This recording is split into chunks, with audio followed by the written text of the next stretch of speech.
Students. Today we will learn about the skull. The skull is the uppermost part of the skeleton. It rests on the upper end of the vertebral column and it is a case in which the brain lies and it protects the brain. The structure of the skull is divided into two parts, that is the cranium and the face. Now the skull is divided into two parts. You can see here. Now this is the skull and it is made up of different bones. Now it is divided into two parts, cranial bones, cranial bones and the facial skeleton, facial bones, cranial bones and the facial skeleton.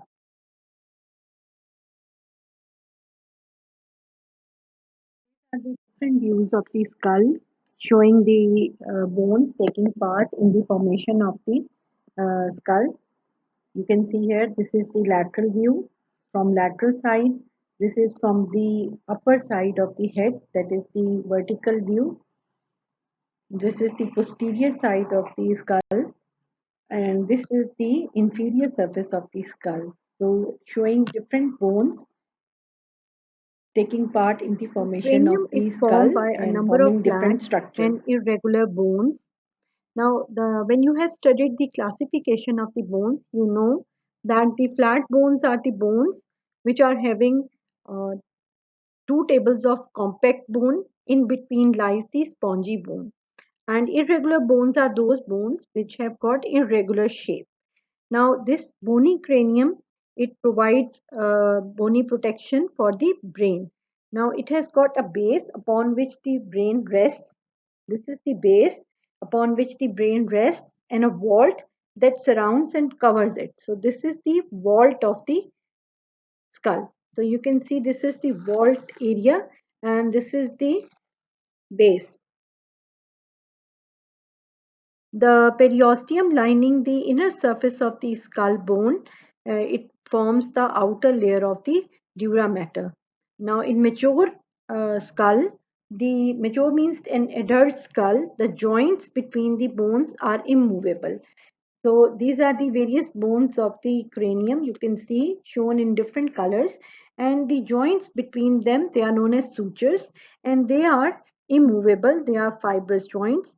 The bones have numerous perforations, for example, foramina, fissures through which nerves, blood vessels, lymph vessels they pass. The bones of the cranium they are number one is the frontal bone here, one frontal bone shown in the yellow color. Number two is the parietal bone. Now there are two parietal bones, one on the right and left side.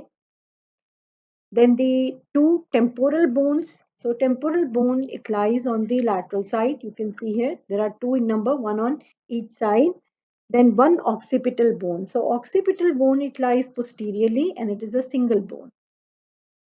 Then the sphenoid bone, this sphenoid bone, a part of sphenoid bone is visible uh, through the lateral view of the skull. You can see here a little part, but most of the sphenoid bone is visible in the base. One ethmoid bone. Now this ethmoid part is also, small part is visible on the lateral aspect, but here you can see inside the orbit, but this bone it mostly lies in the skull.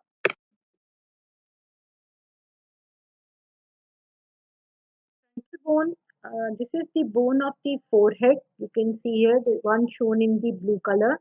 Now this is the bone of the forehead. It forms part of the orbital cavities.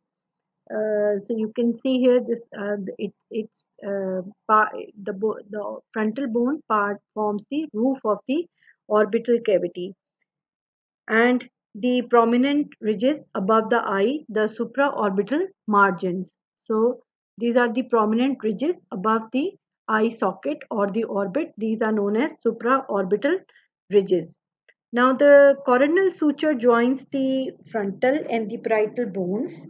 So you can see here, this is the frontal bone, and these are the parietal bones, and their junction, that is the joint between these two bones, the suture, it is known as the coronal suture. And it also forms other fibrous joints with the sphenoid bone.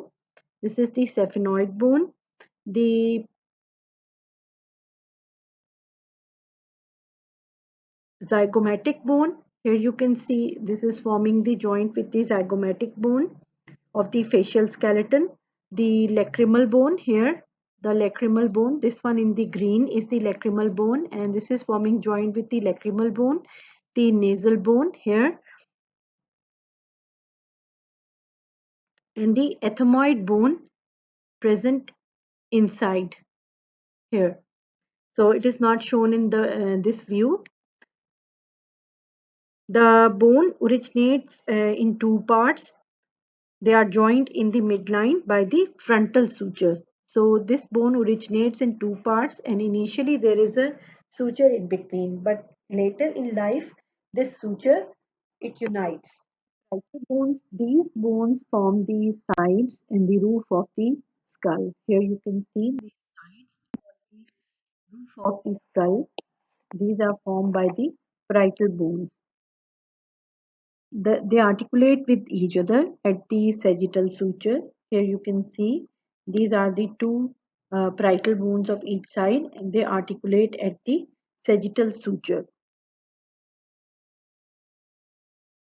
Now they also articulate with the frontal bone at the coronal suture here, and with the occipital bone at the lambdoid suture. You can clearly see here these are the parietal bones. They articulate with the frontal bone with the coronal suture, articulate with the occipital bone with the lambdoid, and the temporal bone, squamous part of temporal bone with the squamous suture. The inner surface is concave and is grooved to accommodate the brain and the blood vessels.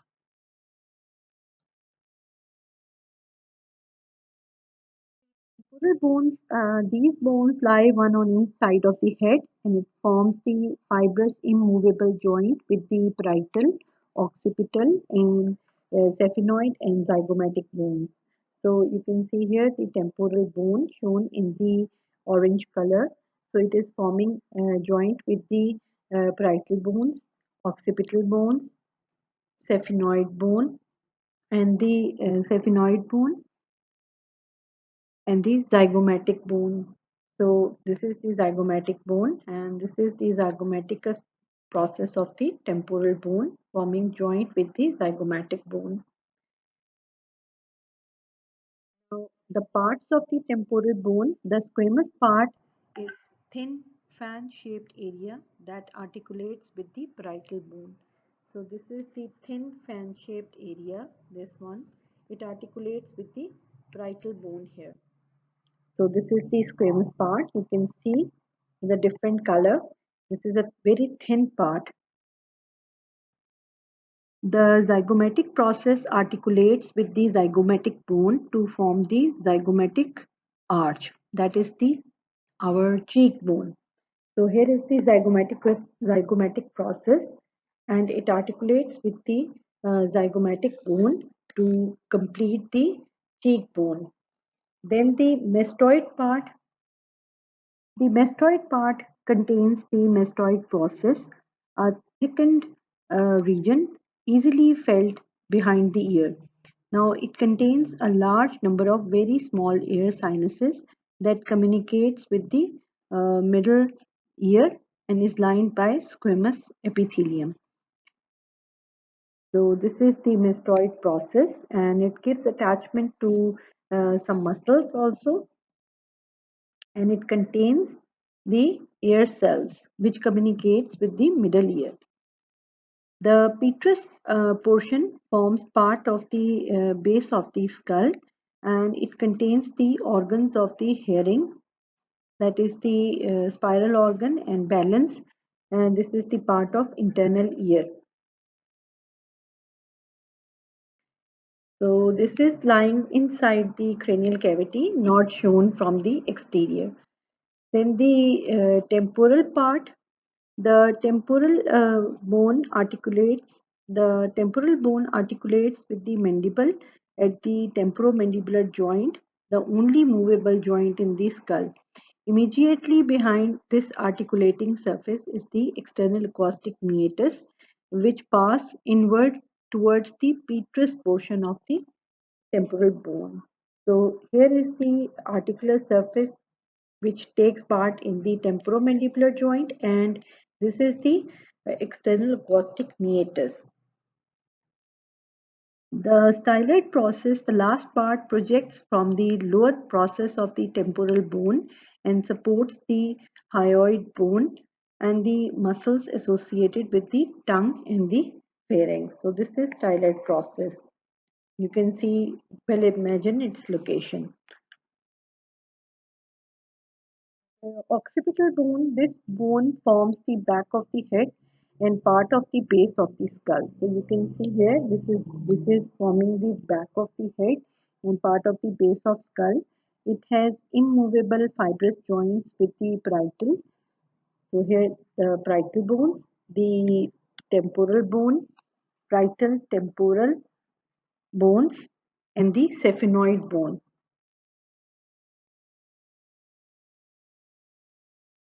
Its inner surface is deeply concave, and the concavity is occupied by the occipital lobes of the cerebrum and by the cerebellum. So here you can see the inside of this occipital bone lies the occipital lobe of the cerebrum and the cerebellum.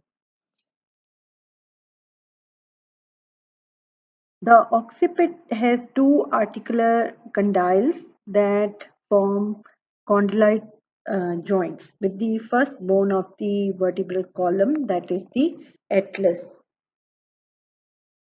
You can see here the condyle or the condylar process, the articular process which forms joint with the first cervical vertebrae.